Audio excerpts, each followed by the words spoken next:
So good afternoon, everybody. This is Brother Paul on lecture 3. So I'm recording this, and then it'll be available on the students' portal. I'm going to share my screen now and start the presentation.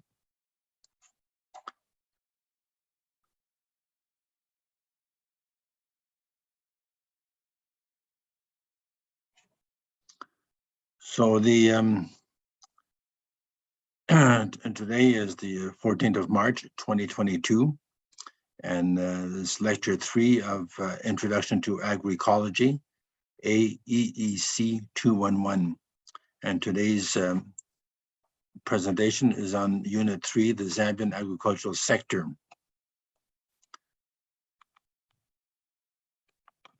And maybe just some housekeeping rules. So last week's presentation is now posted in the students' portal as a PowerPoint presentation under recommended material. I did not record it, but today's presentation is being recorded. And so now we as lecturers are able to host the meeting, so I can hope that I can understand the technology, and then let me know how I can improve. So please mute yourselves, and at the end of that presentation, you can ask questions by raising your hand and unmuting yourselves. And after your question has been addressed, please lower your hand and mute yourself again. We have 40 minutes, so that we have to start on time, because I noticed last week, after 40 minutes, they just cut us off. And you can also type in questions in the Q&A box. Some students have already sent in their first assignment, which is due on Friday, on the 18th. And so this first assignment will be 10% of the final mark. And then this slide here is just a recap of what I had shown last week. So just to go over that again, and then the assignment number 2 is a 4-page essay comparing the agroecology to one of the other farming systems. And that's due on the 8th of April, and that'll be 15% of the final mark. So on these assignments, I don't want to have the students just return what's on the in the course outline, but I want some creativity, some originality, that I can see that you've understood it and you put your own take on it. So that's how you'll get your better marks. And then there are 3 tests in there. You can see on the 21st of March, 18th of April, and 9th of May. And then with each one of those quizzes will be 5% of the final mark. And the final exam will be 60% of the final mark, and that'll be done here at Kasisi.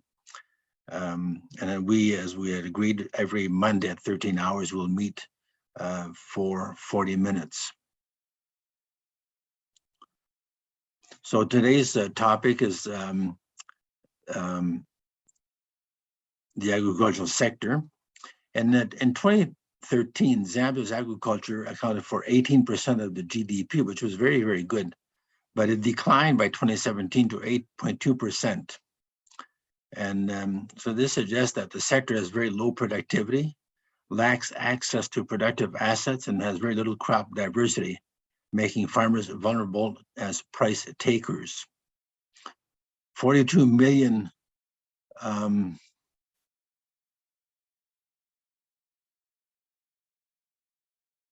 let's see, I hope everybody's on in this meeting. I noticed that there were some.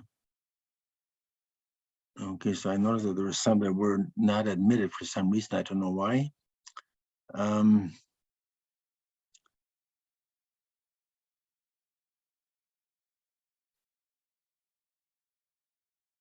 Let me just look at this here. There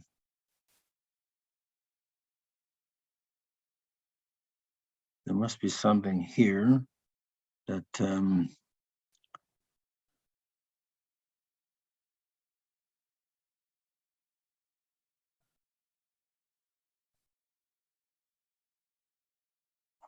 So sorry there, but there were more in this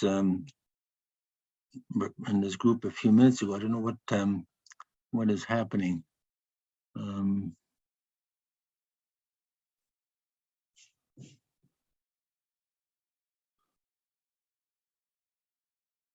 So anyways, to continue, Zambia is a landlocked country, but it has 40% of the water resources in southern and central Africa.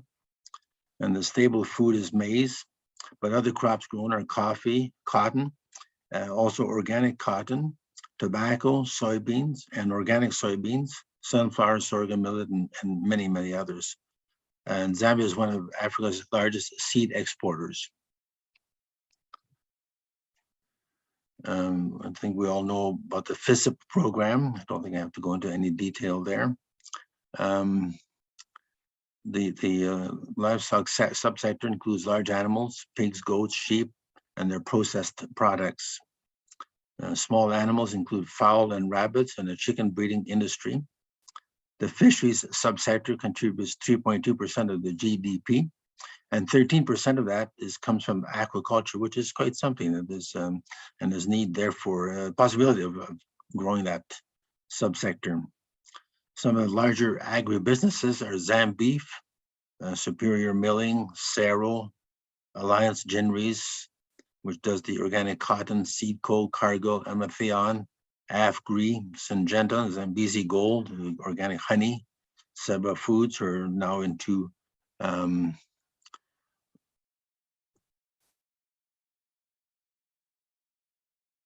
organic, Seba Foods are in organic soybeans.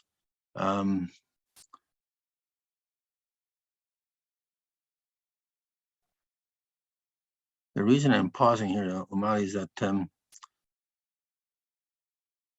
there's something about the ability of people to enter this presentation. I don't know what something else that I have to learn. I see that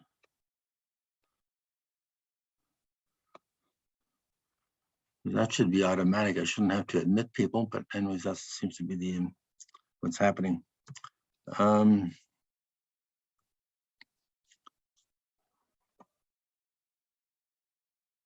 smaller agribusinesses are companies such as Comaco, Rivonia, Ubuchi, Lumono Chili, Fresh Pick, Chicola Organic Fertilizer. Some farmers in the Chongwe and Rufunza districts are making biofertilizers. This is the label that they're putting onto their plastic. Really, it's more it's not the traditional type of fertilizer with NPK. It's more microbial inoculants that they're making, and they're getting good results with they're putting out on their crops.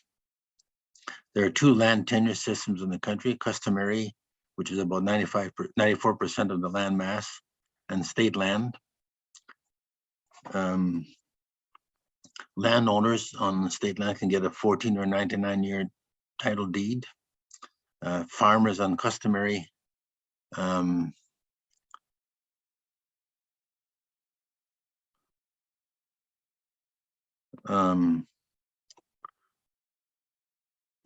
farmers on customary land usually do not have any title deeds and so have less security, difficulties in accessing bank loans. The chiefs traditionally have had a regulatory role in on customary land. I think that has changed a bit over the years. Land tenure can affect long-term investments such as planting orchards and trees. Unimproved land was not viewed as a commercial asset until very recently. And historically, there's been better communications, roads, etc., in areas under more state land along the line of rail. And some farmers with title deeds have been resettled with emergent farmers. I'm thinking there of the family farms in Southern Province. There's also farm blocks and Algora schemes. Every province has got a farm block. Usually it's 100,000 hectares. Some of these farm blocks are less than that, and some are more than that. But I think that's kind of the norm. And the main farm is roughly 5,000 hectares, surrounded by the smaller farms. And so they do their production, processing, and marketing. An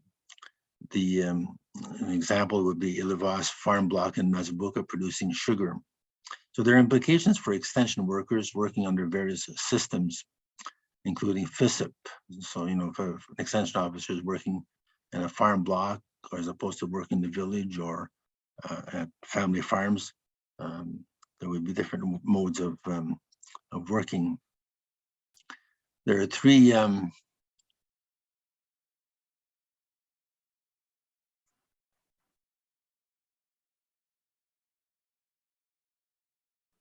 major agroecological zones. Zone 1 is 500 to 700 millimeters. This is typically in the valleys, so very hot and a shorter period of precipitation. Zone 2 would be the southern province, central, Lusaka, eastern, roughly 100 to 140 days of precipitation, 800 to 1,000 millimeters of rain. And zone 3 would be up north with over 1,000 millimeters of rainfall, and over a longer period of time as well. The rains there usually start earlier and later. Small-scale farmers often have food insecurity and malnutrition, and this remains one of Zambia's main challenges. So these would be across all the zones, I think. Commercial farmers usually are in zones 2 and 3, that's central, southern, eastern, Lusaka, and Copperbelt provinces. So the infrastructure that supports agricultural development would be the roads, transport, communications. Communications certainly has changed a lot in the last 10 years. Roads are very important, and certainly main roads, I think we have main roads. There's need for maybe a bit more emphasis on the secondary roads. The energy sources that we have would be tractor mechanization, animal draft power. That depends on more or less on the province, I think. Hand labor, very prevalent across all agroecological zones. Electricity, diesel pumps, solar, wind. So certainly solar is going to be more common, but certainly not a big factor yet, but it's certainly more than it was years ago. There's water held in dams, and there's also underground water. Problem with the underground water is that the farmers are using it more than is being replenished, and there's need to build more dams. And dams are really to regulate the flow of waters. Many people think that it holds water and nobody downstream can access the water, but that's not true. The role of dams is to regulate the flow. So when there's a lot of water in the rains, that it's held in check, and then it can be used during the dry season. Three main types of irrigation: overhead, drip, center pivots. And we have different support services, and we have blacksmiths across, so certainly, I think, well, certainly in the eastern, central, Lusaka, southern provinces, and probably other provinces as well. Mechanics and welders in the small towns, let's say, for example, at Chongwe. Agro dealers who've been supplying products such as fertilizers and chemicals. They're also now, some of them are also selling organic products. And the ratio of agricultural extension officers to farmers is very high. I'm not sure what the exact number is now, but certainly it is very high. And there's an emphasis on building more schools and clinics in the remote rural areas. Also, I see a lot of improved housing. There's probably a need to relook at the educational curriculum. The curriculum is really set up to prepare children for university, but not everybody's going to go to university, and we need students, when they complete their either basic or secondary school training, that they education that they have, they've learned how to do things like farming organically, for example. Recent changes in the agricultural sector, certainly the ICT and social media, more farmers are using cell phones, accessing market information, farmer-to-farmer communication. Farmers using tablets and computers. They're able to access Zoom meetings with farmers, NGOs, info from across the globe. We've experienced that now, that farmers are meeting with other groups across the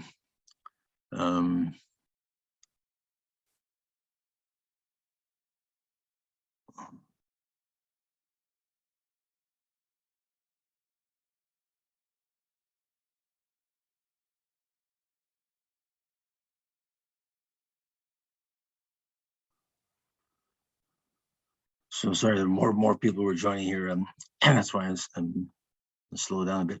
And the extension work is changing. Years ago, for example, here at Kasisi, we used to have to drive to a farmer, maybe 2 hours, just to give a 15-minute message and then come back. Now we can do the thing on by cell phone. So it's changed quite a bit. Now, there was a report done in 2019 by the World Bank, and it's called Climate Smart Agricultural Investment Plan in Zambia. And then this report writes that agriculture is viewed as the backbone of the economy and as a sector that can support inclusive social structural transformation.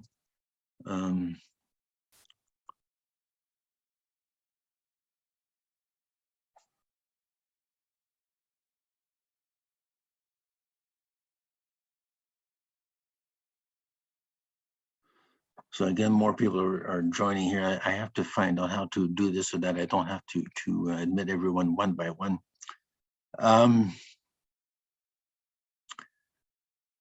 So there's the economy here. The Zambia's national policy on the environment incorporates a target of sustainably intensifying land use without converting additional land area into agriculture, whereas the agricultural policy states that we should increase our land use by about I think it's about 9 million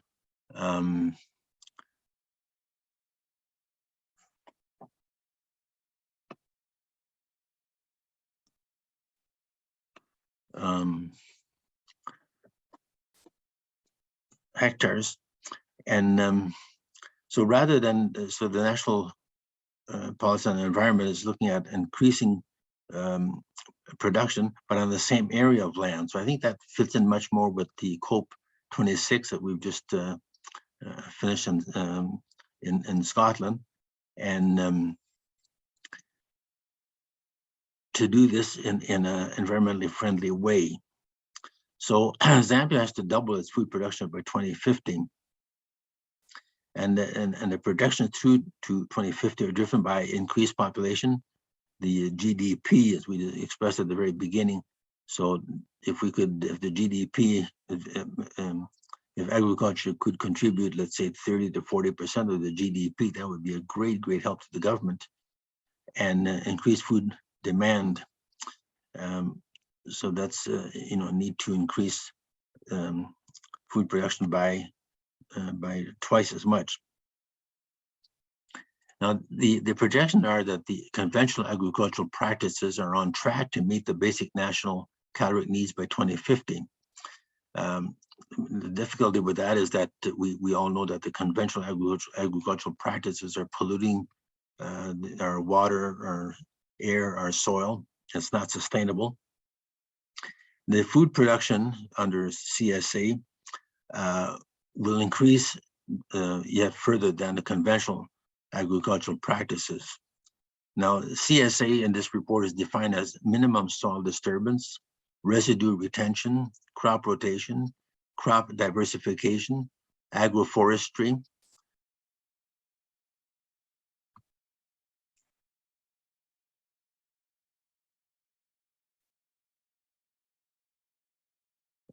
commercial horticulture, livestock diversification, drought-tolerant seeds, delayed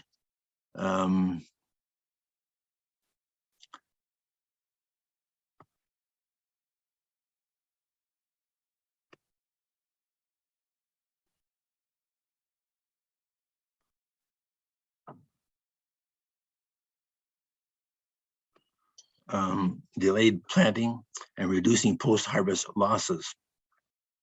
But CSA is different than agroecology or organic agriculture. CSA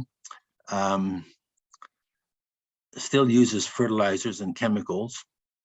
In organic agriculture, farmers are doubling their yields and even quadrupling them. Yields of 3.5 to 5 tons of maize per hectare are realized. And I think we mentioned at the very first lecture that small-scale farmers produce 75% of the food. So if we can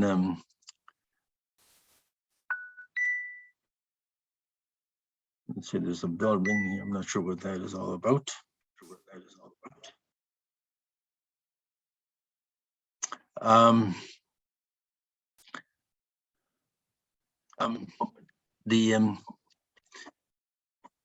At the workshop at the end of this report, the stakeholders were looking at productivity, resilience, and mitigation, and they were looking at doubling the profits and yields through diversification of crops while ensuring household food security and nutrition security. And resilience, by 2050, have an agricultural sector that is diversified in crop production, age, gender, and which is able to cope with economic and climatic conditions, and enhance capacity and policy. And in mitigation, Zambia's agricultural sector will increase productivity while maintaining a low ecological footprint.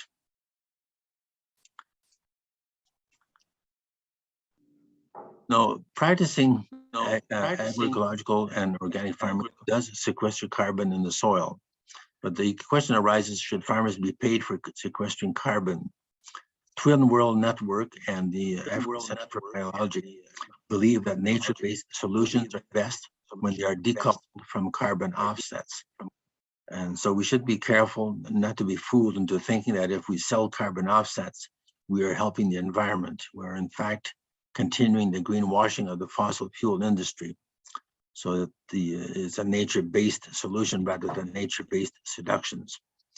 So that's the my presentation. Now I'll go back to the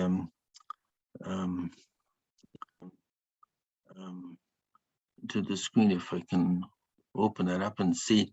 So if there are any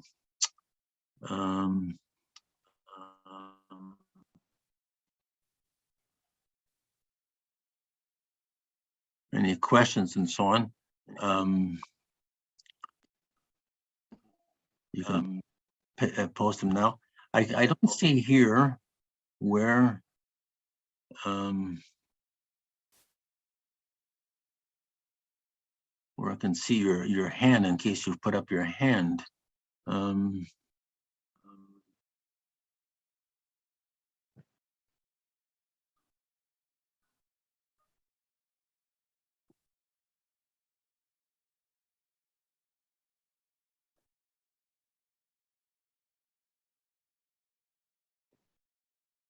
No, does anybody have any questions? Just go ahead, because I don't seem to be able to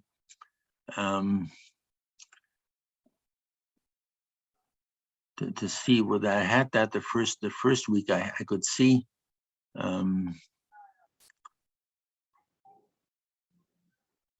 if there were any hands up. But if you have any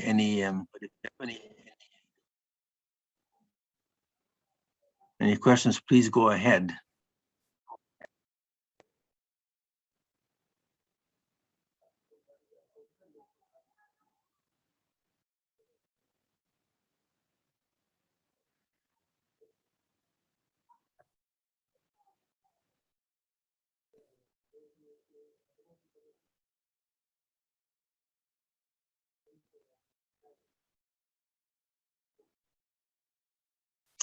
As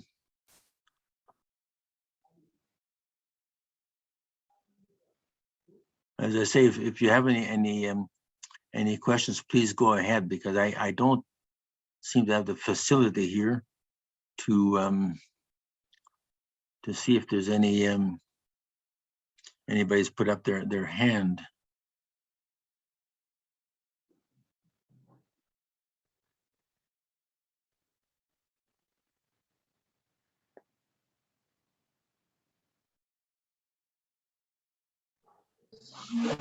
It's like it's clear, that's why people are quiet.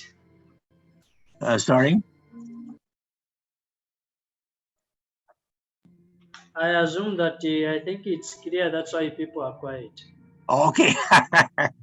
Very good. Okay. Well, thank you very much. Okay.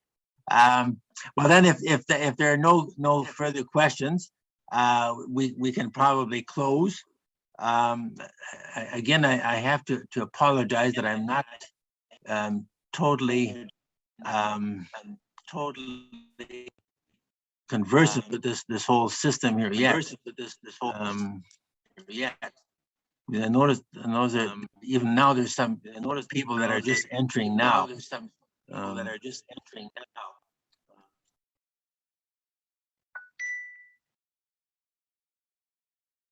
And I don't see where I can check to see if there's anybody with any questions here. So I have to learn how to do that. Okay, you can only see that if someone has raised up a hand. If there is nothing, you cannot see it. Oh, I see. Okay. Okay, so that's it. Okay, because I know Yes. the first week Okay. I could see hands, but today I'm not seeing any hands. So okay, so that's it. Okay. Yes, unless if there is someone who has raised up a hand, that's when you can see it. Okay. That's when I can see it. Let me Okay. give it a try. Okay. Okay.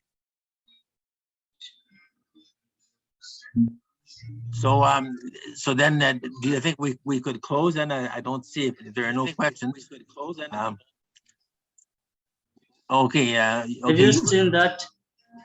Yeah. Okay. It's because I've raised up the hand. I see because that I've you raised raised up your the hand. hand. Yes. I see that. Yes. Okay, Martha. Yes. That's good. Okay. So mukafika chabe mzamuoza antumire nzamtumira mzimani.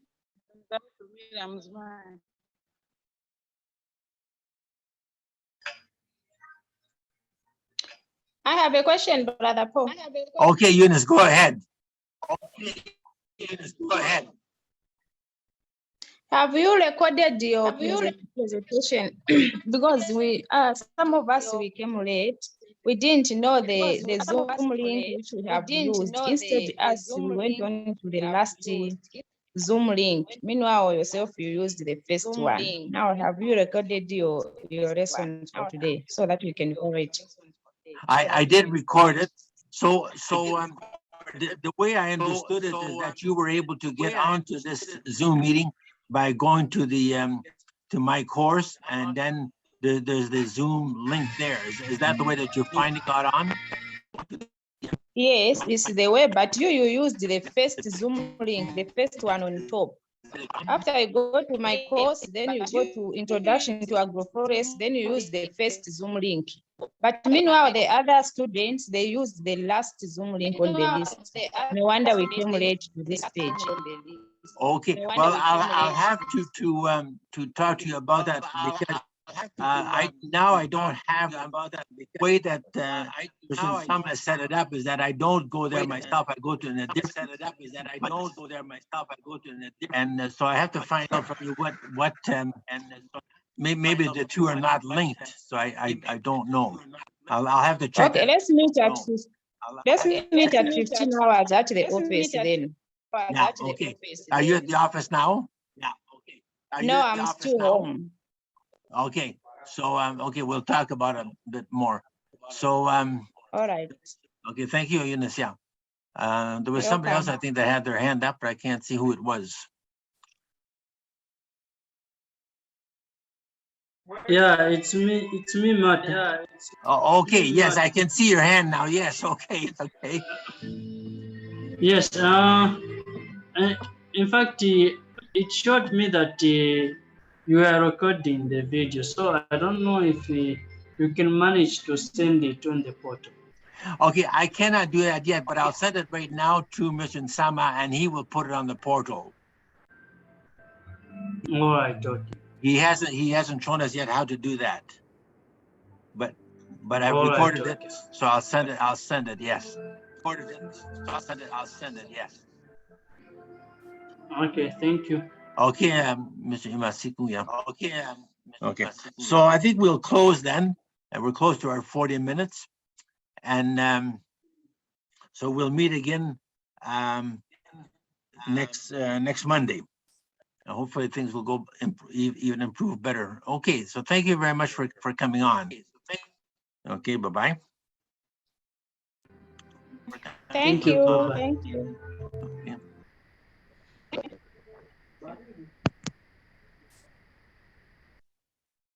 Okay.